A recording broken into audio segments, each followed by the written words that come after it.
was going to go straight into my speech, but I can't quite do that. So I'm going to start in a second. I just want to thank everyone for coming out on a very traditional Welsh summer day.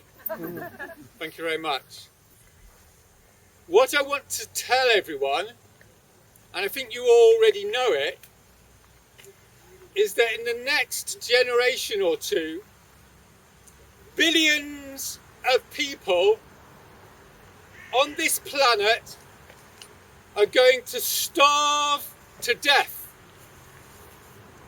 Billions of people on this planet are going to starve to death. Thousands of millions of people are going to die from starvation.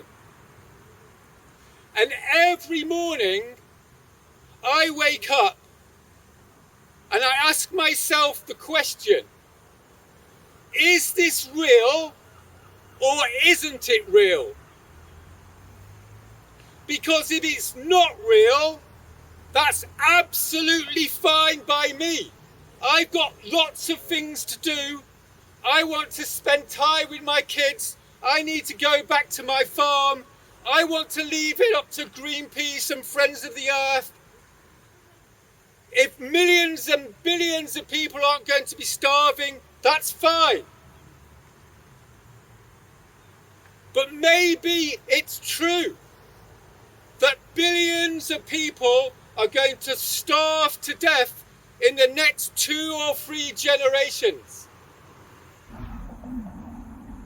3 weeks ago, I talked to Peter Carter, a world-famous scientist, 20 years in the IPCC process, an expert for 3 decades on the climate catastrophe. And he gave me all the science, all the euphemisms we're used to hearing. And I said to him, well, Peter, what you're saying is billions of people are going to starve to death. And there was a pause. And he said, yes. Yes.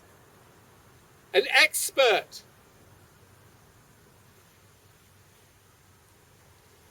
Last autumn, I was on Hard Talk. And I said 6 billion people are going to die. The whole of the scientific establishment came down upon me. Extinction Rebellion head office didn't know what to say. It was embarrassing, but it turns out it's correct. Give or take. There's a guy called Kevin Anderson, the professor of climate change at Manchester University. He said a few years ago, we're looking at the end of civilized life, an organised human community. Something along those words. You know the sort of phrases these guys use. What he was really saying is that billions of people are going to starve to death. And you know what? No doubt he might send me an email next week saying, Roger, you got that wrong. It could only be 500 million. That's still 10 World War IIs. And there's the Potsdam Institute, arguably the main institute in the whole of Europe on the climate catastrophe. And the guy who runs it said, we're looking at 1 billion people left. What does that mean? Where have the other 7 billion gone? They've starved to death. But he changed his mind. He sent a private email to Extinction Rebellion. And you know what he said? You say, I think I've got it wrong. It's only half of the world's population. But don't tell anyone. Seriously. The ordinary people of Europe don't need to know that it's only 4 billion. And there's an Australian think tank, very well respected. They said at 4 degrees centigrade, 4 degrees centigrade is what the government has just been asked to adapt to, will involve half the planet being uninhabitable. But don't worry, it's only for 6 months of the year. I thought I'd better put that in as a correction. So let's think for a minute. 4 billion people, where are they going to go for 6 months of the year? An interesting question. If you're a psychopath, so it seems like billions of people are going to be dying of starvation. And the question we're all asking ourselves is, why the fuck is nothing happening? Right? Yeah. Why is nothing happening? Why has nothing happened for 30 fucking years? I did a speech last year in Penzance, and a woman came up to me a while ago. She said, "Great speech, Roger, but I think you are overdoing it a little bit." You know how people do that? When it gets a little bit tricky. And I saw her 2 weeks ago, and she said, "Actually, Roger, I don't think you're overdoing it. Because we've just had COVID, haven't we? We're in the middle of COVID. We've got 50,000 grieving families in this country because of government incompetence." 6 months ago, who would have thought that the whole economy would be closed down in a month because of a little bug? You know what this is called? Nature. Nature will kill us. This is what climate change is. COVID is just the beginning of a descent into hell. 50,000 people have already died. Billions of people are going to starve. It's physics. It's biology. It's life. Get with the program, guys. So why is nothing happening? The reason nothing's happening is because it hasn't all happened yet, right? Which is the most stupid, idiotic idea in the world. If you go to a Swansea mechanic with your car and the mechanic says, if you don't put oil in the car, your engine's going to blow up, and you go down the M4 and you say, well, it hasn't blown up yet. You know what you are? You're a complete idiot. And when you go to the doctor and they say, you've got cancer and you have to do this and you have to do that, otherwise you may die in a year or 2 years or 3 years, and you come home and you say, the stupid doctor, he doesn't know when I'm going to die, so I'm going to ignore it. That's an idiot. And when 11,000 scientists tell the world year after year after year for 30 years that we're all going to die if we carry on putting carbon into the atmosphere, and we carry on, what's that? It's being a complete psychopath. That's what it is. To destroy the next generation because it hasn't happened yet. I'm going to do a little visual aid for you. I've got a volunteer. Would the volunteer like to come up? Here's the plastic bag. Here's a young person. Here's the plastic bag.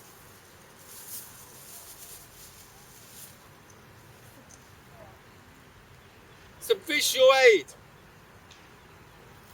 How many minutes before she can't breathe? She's not dead yet though, so it's okay.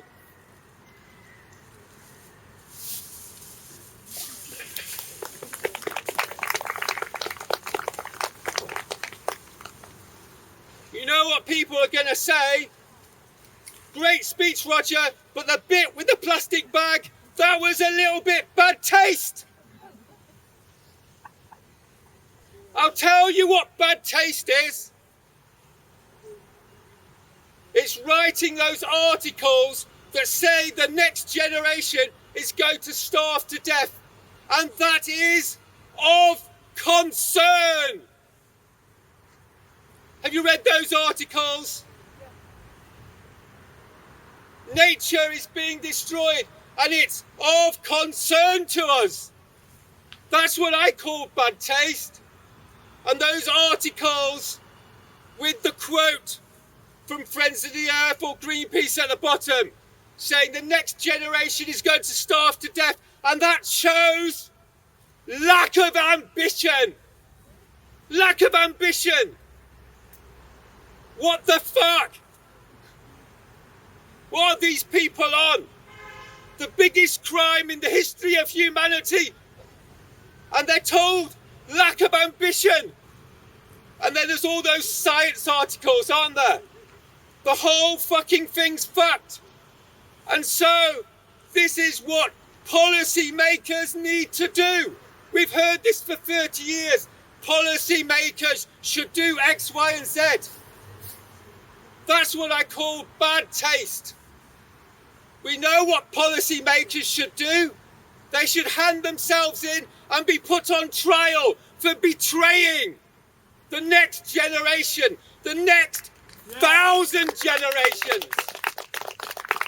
They will be on trial for treason against the common people, the ordinary people who put their trust in policy makers. Those days are over. And then there's the swearing, isn't there? The fucking swearing. What's that about? A nice lady came up to me a while ago. She said, "Great, Roger, but the swearing's a bit childish. We don't want obscenities." I'll tell you something. When someone comes to my farm and destroys half my crops, you're going to tell me not to fucking swear about it? When someone comes into the city of Swansea and destroys half the economy, closes down the hospitals, destroys the welfare, are you expecting the people of Swansea not to swear? When all the scientists have said the next generation is fucked, what are you expecting the next generation to do? Join Greenpeace? Seriously? So what's going on? Why is nothing happening? I'll tell you why nothing's happening. Because the climate change movement has been dominated for 30 years by the repression and the control and the smothering of the professional classes. There's some very good people I know who are professionals that are in service to the endeavour of this rebellion. But they're exceptions to the rule.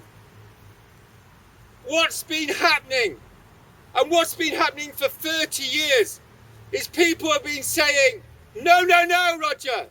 No, no, no. Don't get emotional. Don't swear. Don't do bad taste. Keep it down. Let's be sensible. Let's continue the conversation. Let's talk to the councillors. Let's have a civilised debate. For 30 fucking years, those days are over. That's what I've come to tell you today. Those days are over.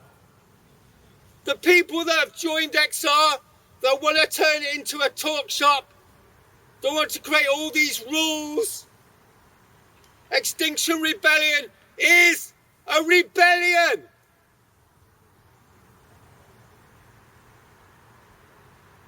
I give you a few examples. What the professional classes like, what the educated people like, is words. Words, words, words, words, words. Social media and words. Demands, more words. Social justice, racial justice, it's all fucking words. If you're serious about justice, then what's happening with your relationship to the most genocidal government in the history of humanity? Consciously, willingly engaging in the starvation of billions of people in the global south.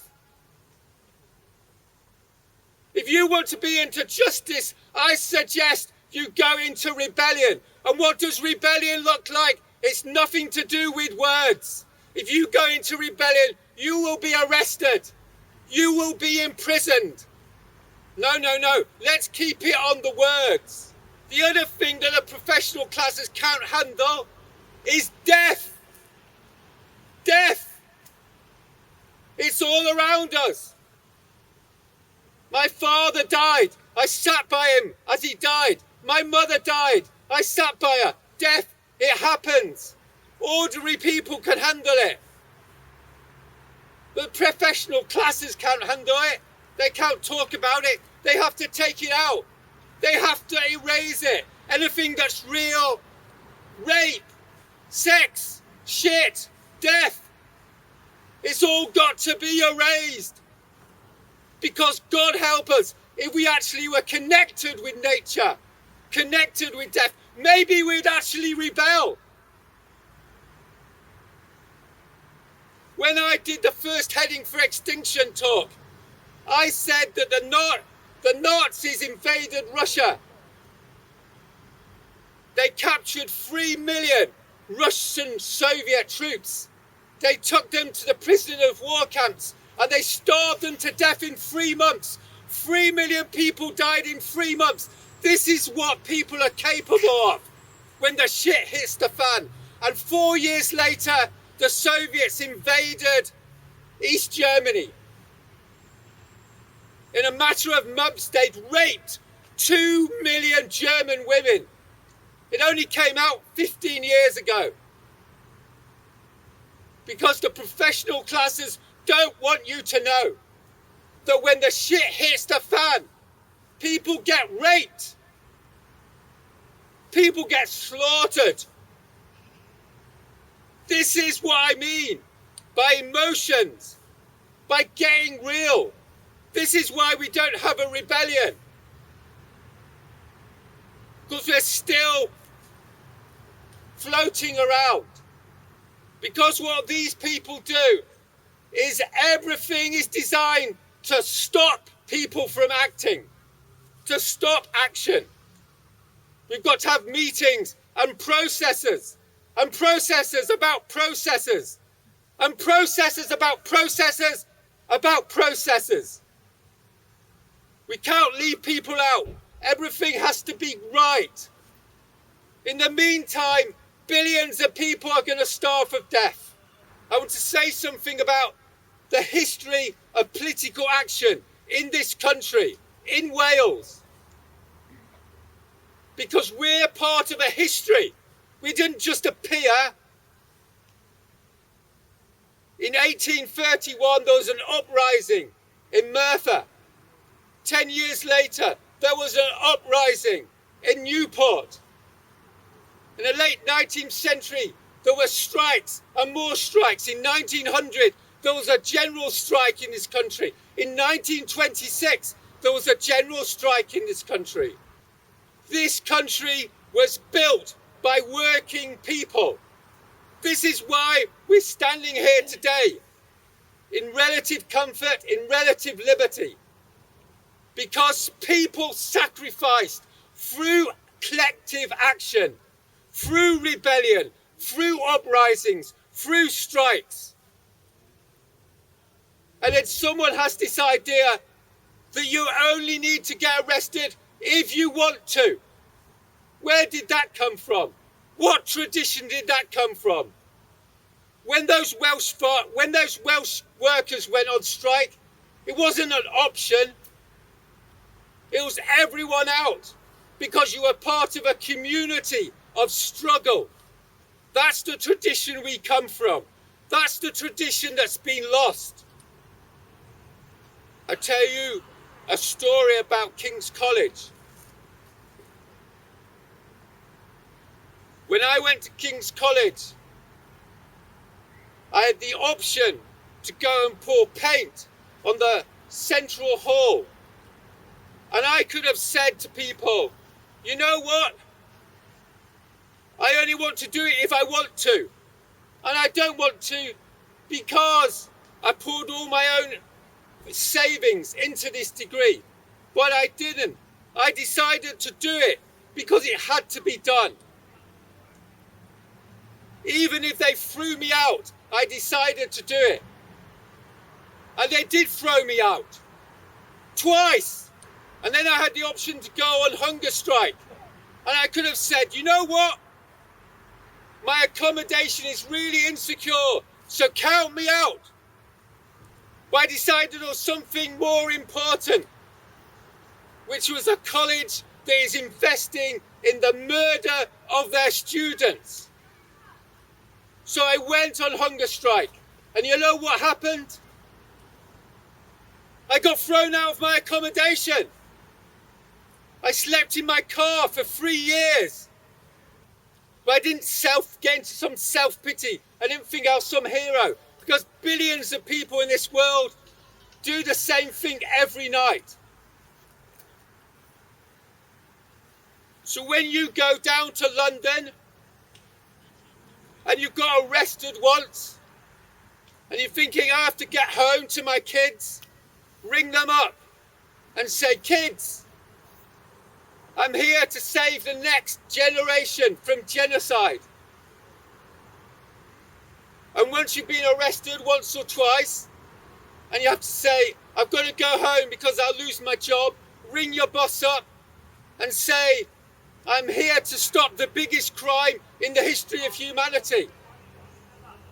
And when your partner rings up and says, get over this nonsense, just say, get with the programme and put the phone down.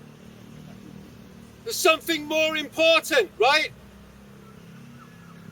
When the Welsh miners went down to fight in the Spanish Civil War for the liberty of our parents and our grandparents and us, they didn't say, I'm going to go for a fortnight, but then I better get back because I want an office job. They said, this is the right thing to do and I'll go and do it, whatever the consequences. That's the tradition that we have to start reconnecting with. Otherwise, we're dead. Okay? We're dead. That's what Kevin Anderson says. That's what Peter Carter says. That's what the doctor's saying. It's what the mechanic's saying. It's the real world. So let's forget all this middle class bollocks of I only want to get arrested if I want to. It's not a consumer product. We're not talking about choosing ice creams in Tesco's. We're talking about the future of the whole fucking world. I've been talking to one of the top lawyers in the UK about our political traditions in this country. And I'm sure you can all remember, about 400 years ago, the people in this country cut off the king's head.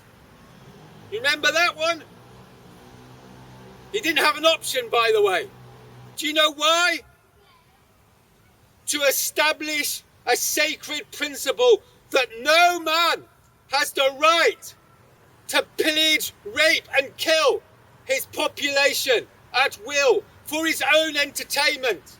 No, no, no, no. There's a social contract in this country.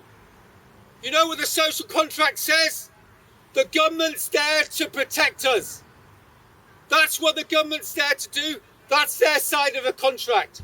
And when they willingly, knowingly engage in the starvation to death of the next generation, they have broken that contract.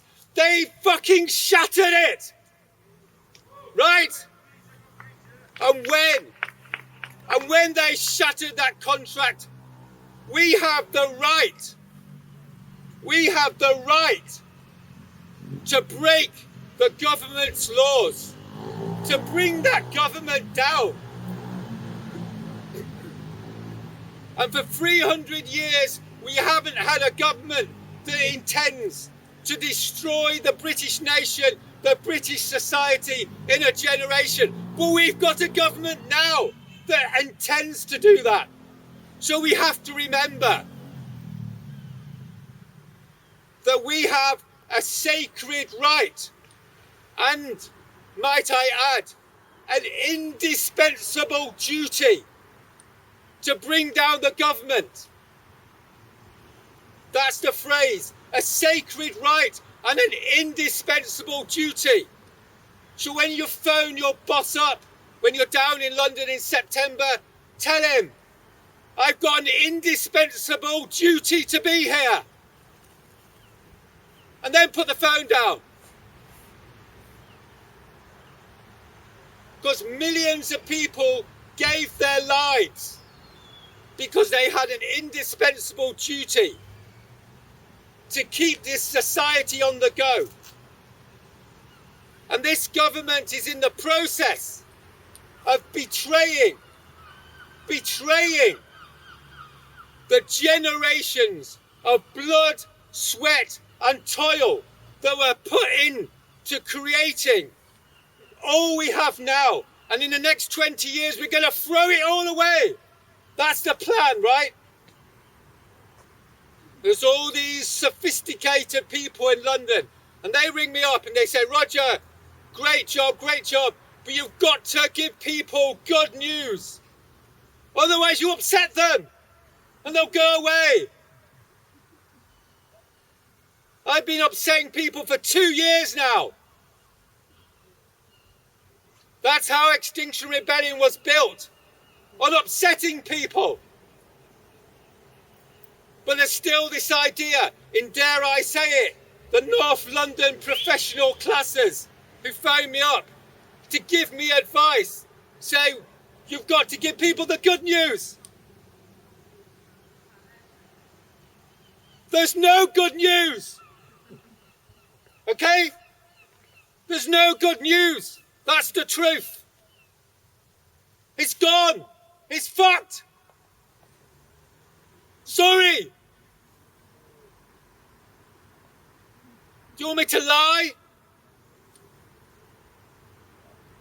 But there's a paradox. And the paradox is the good news is that there isn't good news. We've got nothing to lose. That's the good news. There's nothing to lose because it's all going to go. The good news is we're going to get hurt anyway. That partner's going to leave you anyway. You're going to lose that job anyway. Your kids are going to starve to death anyway. And that's the paradox. A rebellion is what people do when they're going to get hurt anyway. That's what gives them the strength to go out. Because they're not bargaining anymore. They're not hoping anymore. And when people go out and rebel with that clarity, that's when the miracle happens. When hope re-emerges. Because then, and only then,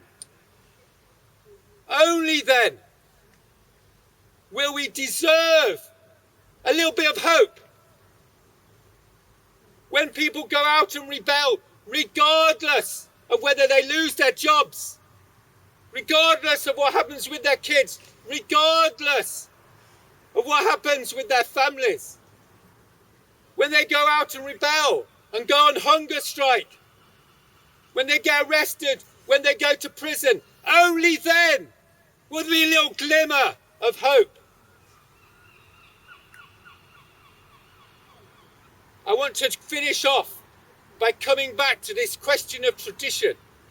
So instead of good news, what do we have?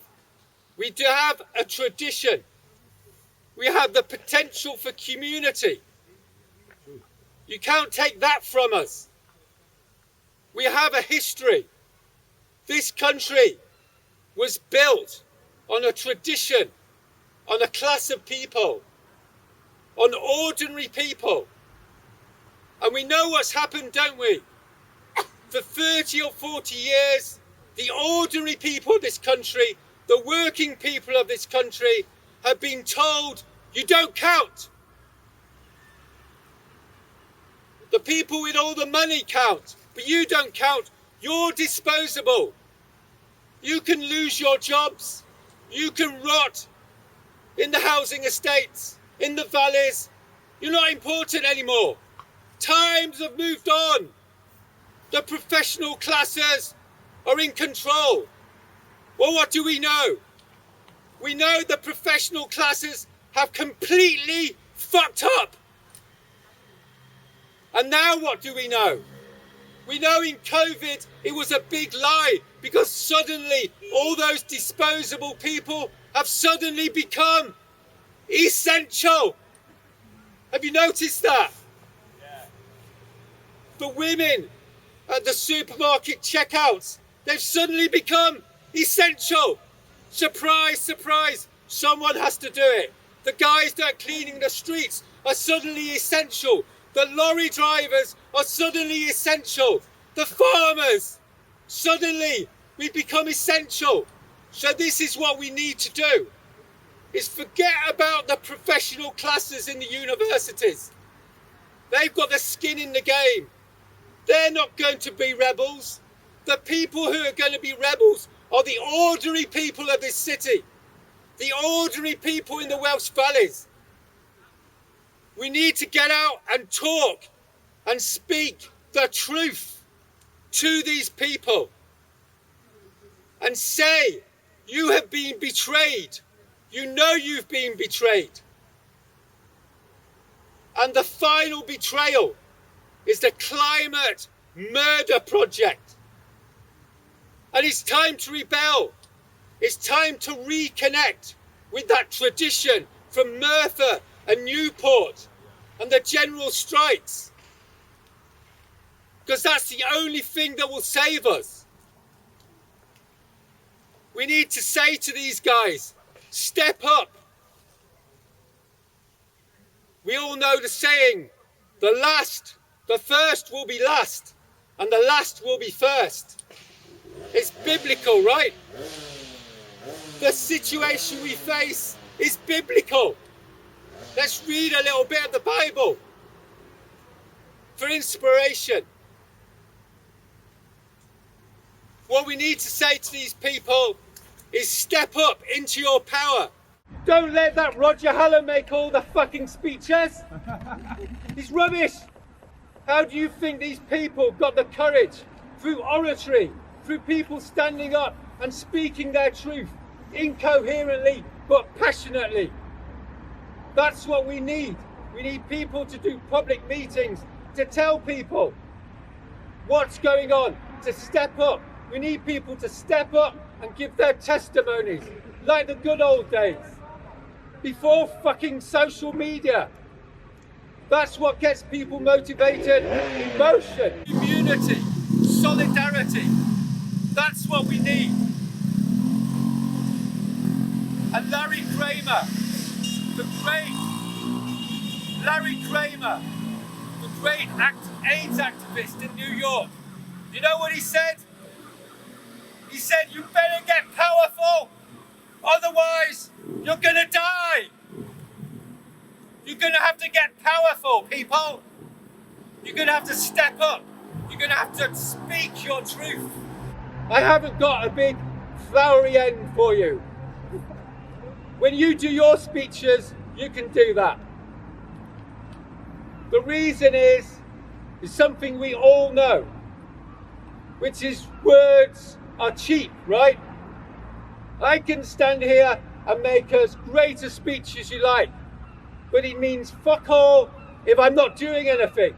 There's loads of people in this world, they're all on the internet, right? Telling you this and telling you that.